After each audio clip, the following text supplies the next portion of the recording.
Oi, Eliane, bom dia. Bom dia, Raíssen. Bom dia, ouvintes. Vamos começar falando aí do presidente Lula, que recebeu alta ontem. No fim das contas, Eliane, duas cirurgias.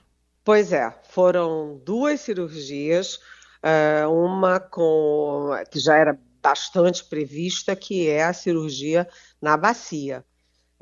E a outra, já que, segundo a explicação do Dr. Roberto Calil, que é o médico do presidente Lula, já que ia tomar anestesia geral, aproveitou para fazer a cirurgia de pálpebra, uma cirurgia plástica de pálpebra, que pode ter também, claro, a questão estética, mas no caso de pessoas com a idade do Lula, 77 anos, quase 78, ele faz 78 agora no dia 26 de outubro, é uma cirurgia bastante recomendada. Por quê?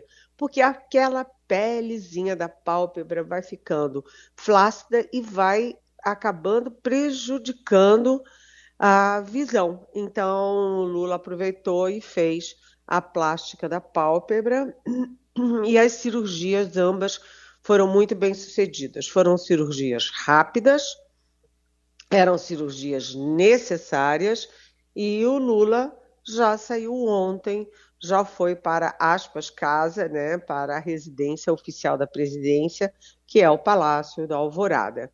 É aquela história, né? A gente vai chegando ali, 60 anos, 70 anos, e as cartilagens vão, vamos dizer assim, vão se fragilizando. E sem a cartilagem, que é uma almofadinha que fica entre os ossos, né? Os ossos ficam em contato direto. E isso dói, né? Eu imagino que doa muito. E é muito comum na idade do Lula as pessoas terem problema de joelho, problema de quadril, problema de ombro. E o Lula precisava realmente fazer. Aliás, ele demorou muito para fazer. Mas, enfim, agora o Lula está no Alvorada e a questão é saber como e quando ele começa a despachar, né? Tem muita gente ali com pressa, principalmente os candidatos ao Supremo, à Procuradoria-Geral da República e, eventualmente, o Ministério da Justiça. O grande temor, que eu já falei aqui na Rádio Eldorado, é que, com o Lula em casa, ele fique muito nas mãos da primeira-dama, a Janja, né? Os ministros, mais de um ministro já me disse isso, né? Os ministros têm medo de que a Janja controle a agenda, controle quem entra, controle quem sai, controle o tempo, das reuniões e tal. E o Lula está muito na mão da Janja, né? Então, a gente vai ter aí uma noção do poder da primeira-dama nesse tempo. A expectativa é que o Lula fique 3 semanas no Alvorada. Já está tudo pronto lá, comitê de imprensa, toda a formalidade para improvisar o Palácio da Alvorada, que é uma residência oficial, em palácio de governo, em sede administrativa do governo. E jornalistas estarão ali na porta o tempo inteiro para contar para a gente, inclusive para mim, que sou comentarista, né? Quem entra, quem sai e, eventualmente, o que que diz sobre as audiências do presidente. Mas nessa primeira semana, o Lula vai dar, evidentemente, prioridade para a recuperação dele. Aliás, outra recuperação importante em Brasília é a da presidente nacional do PT, a Gleice Hoffmann. Gleice Hoffmann que passou mal, correu para o hospital e ela estava com 95, 90% de entupimento das veias e foi submetida a uma prótese, né, uma mamária, como é que chama aquilo, Heisen? É uma Uma angioplastia? Deixa eu ver. Ela fez uma angioplastia e ela fez colocação de prótese Ah, prótese, isso. mamária na veia e também, enfim, ela fez uma cirurgia grande de coração que demorou mais de 6 horas e está em recuperação. É, a gente torce, evidentemente, para que o Lula se recupere rapidamente, perfeitamente, e também Gleice Uhum. Hoffmann, fica aqui os nossos É. votos de rápida recuperação, perfeita recuperação. A Laís lembrou a gente aqui, é o stent, né? Aquela espécie de tela, né?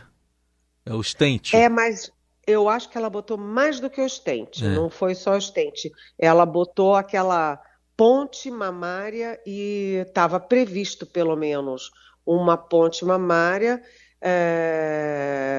que é. Porque a situação dela realmente eu acho que era mais do que stent, exigia mais do que o stent. O marido dela, o Lindbergh Faria, deputado também do PT, botou nas redes que, graças a Deus, né, que eles descobriram a tempo, porque a situação ali estava grave, né? Uhum. Então,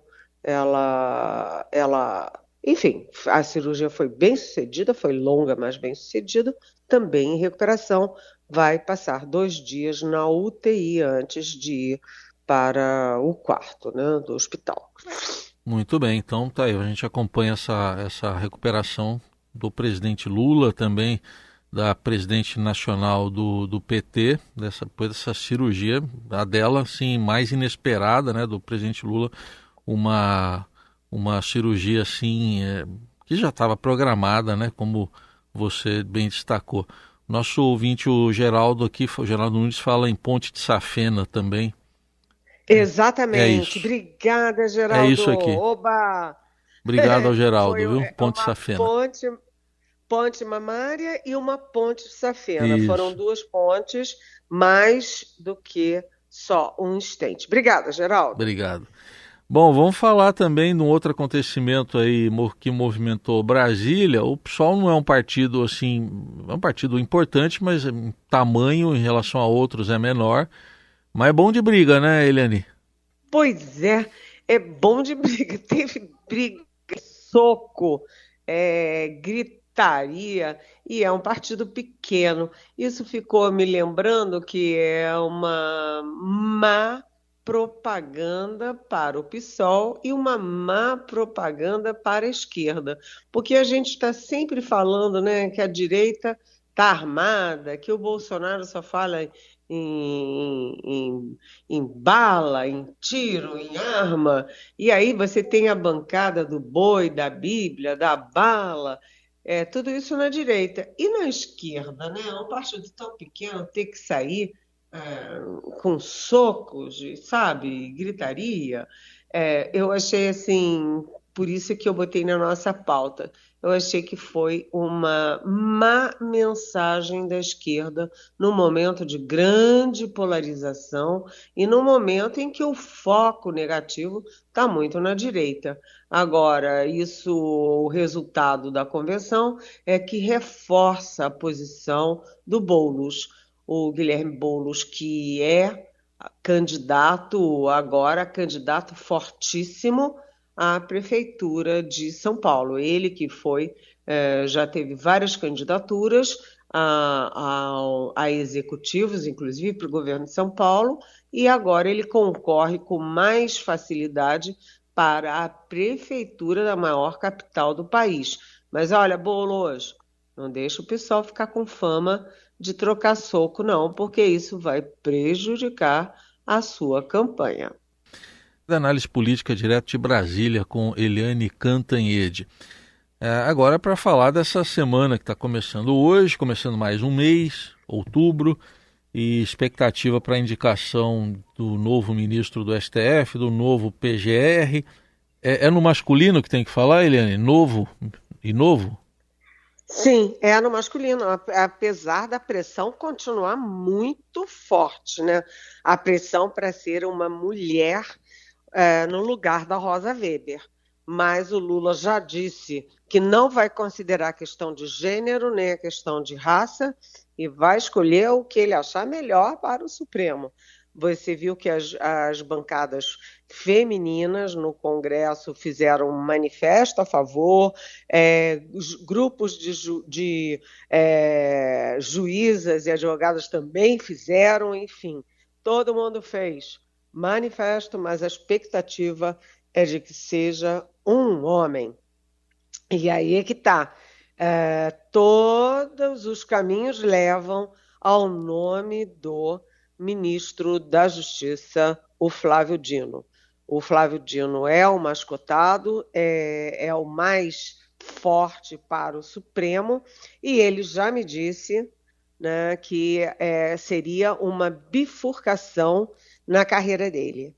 Se ele for para o Judiciário, se ele for para o Supremo, ele encerra a carreira política dele. Ele chamou 3 vezes na conversa que teve comigo semana passada, ele chamou de bifurcação.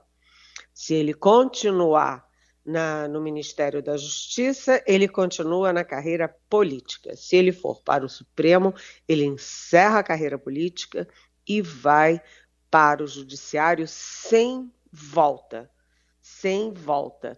Ou seja, aí é desistir, por exemplo, de uma candidatura à presidência da República. Ele que hoje ainda é considerado um dos pré-candidatos à presidência em 2030. Então, Flávio Dino, sendo o nome mais forte para o Supremo Tribunal Federal, ele abrirá ou abriria a vaga do Ministério da Justiça. E se ele disputava para o Supremo com o Bruno Dantas, que é o presidente do Tribunal de Contas da União, TCU, e com Jorge Messias, que é o advogado-geral da União, o quadro do PT, né? O Flávio Dino indo para o Supremo, ele abre a vaga da Justiça, do Ministério da Justiça, e aí começa uma nova guerra. Quem vai para o Ministério da Justiça? E aí o Jorge Messias, né, o AGU, já se coloca como candidato a ambos, tanto ao Supremo quanto ao Ministério da Justiça. E muita gente, inclusive dentro do próprio governo, acha que tanto o Supremo quanto o Ministério da Justiça são, vamos dizer assim, muito areia para o caminhãozinho do Jorge Messias, que ele não estaria preparado, ainda não preparado, ele é muito jovem, tem muito mais chão, tem que estudar muito, comer muito feijão para estar pronto para o Supremo ou para o Ministério da Justiça. E aí começa uma nova discussão também, além do nome para o Ministério da Justiça, começa uma outra discussão que divide o Ministério em dois, Ministério da Justiça de um lado e Segurança Pública do outro. Então, são várias questões para o Lula, em recuperação na Alvorada, decidir. E com o seguinte detalhe, né? O candidato mais forte para o Ministério da Justiça é o Ricardo, que é O Ricardo que é o Capelli, né? secretário, Ricardo Capelli, que é o secretário executivo do Ministério, que foi o interventor no governo do Distrito Federal depois do 8 de janeiro, das invasões. E aí o Jorge Messias entrando vai brigar, vai ter uma briga feia, porque o Ricardo Capelli é um nome muito forte, né? Além disso, tem outros candidatos do grupo Prerrogativas, que é um grupo do judiciário ali muito próximo, dessa área de justiça muito próximo ao Lula e ao PT. E a outra disputa é pela Procuradoria-Geral da República no lugar do Augusto Aras. Né? Essa é complicada porque o nome preferido do PT é o Bigonha, mas cá para nós, né? Cá para nós. O Bigonha, quando foi conversar com Lula, ele chegou para conversar com Lula como favoritíssimo, mas saiu muito menos favorito, porque o Lula reabriu a busca por nomes E depois da conversa com Bigonha, ele teve mais 5 conversas, botou a próprio Flávio Dino para conversar com 5 nomes, sinal de que, como foi interpretado em Brasília isso, de que o Lula não gostou muito da opção com Bigonha, que ele não ficou muito satisfeito com a conversa do Bigonha. O outro candidato, o Paulo Gonet, que é o candidato dos 2 ministros do Supremo, o Alexandre de Moraes e o Gilmar Mendes, ele impressionou muito bem o Lula, mas consta que o Lula não quer fortalecer tanto assim o Alexandre de Moraes e o Gilmar Mendes, que já estão muito poderosos. Mas o fato é o seguinte, que com o Gonê ou não, na PGR, o Gilmar Mendes e o Alexandre já são naturalmente fortes. O Alexandre, né, presidente do TSE e relator de todas essas confusões de golpe, e o Gilmar Mendes, que é o decano do Supremo. Portanto, eles já estão fortes. O fato é que tem muita especulação e os nomes todos, inclusive se tiver a substituição do Ministério da Justiça, eles estão todos de uma única cabeça, a do Lula, e podem sair a qualquer momento. Muito bem, vamos acompanhar. E para a gente fechar, Eliane, vamos falar um pouco sobre esse vazamento de dados. O Estadão fez um levantamento, 83 parlamentares, entre senadores e deputados, com dados vazados. Pois é, foi um levantamento importante do Estadão, publicado hoje, e mostra o seguinte: ninguém está a salvo dessa sanha, né? Primeiro, são os hackers que entram na sua conta. Segundo, são as empresas que dispõem dos seus dados para uma compra, por exemplo, ou para você fazer um cadastro em algum lugar, simplesmente saem vendendo os dados, inclusive de parlamentares. E isso é uma violação do mandato parlamentar, né? Então, 83, são dados, em alguns casos, dados pessoais, né? Em outros, dados, inclusive mensagens no próprio e-mail parlamentar, profissional, e alguns outros casos dos dois, tanto dos dados pessoais quanto dos e-mails do mandato, e isso é gravíssimo e mostra quanto esse sistema ainda está vulnerável. Agora, para concluir, gente, eu preciso da agenda de hoje, muito importante, que foi a agenda da minha coluna de ontem.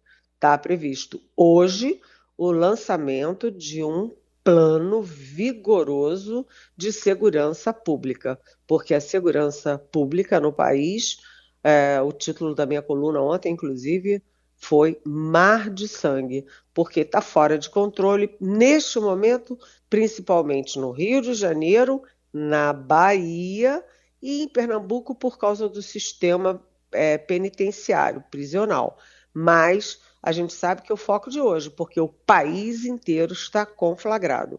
E agora o plano que está para ser lançado pelo Ministério da Justiça inclui a participação forte de órgãos do governo federal. A coisa está feia e é preciso garantir segurança para cidadãos e cidadãs brasileiras.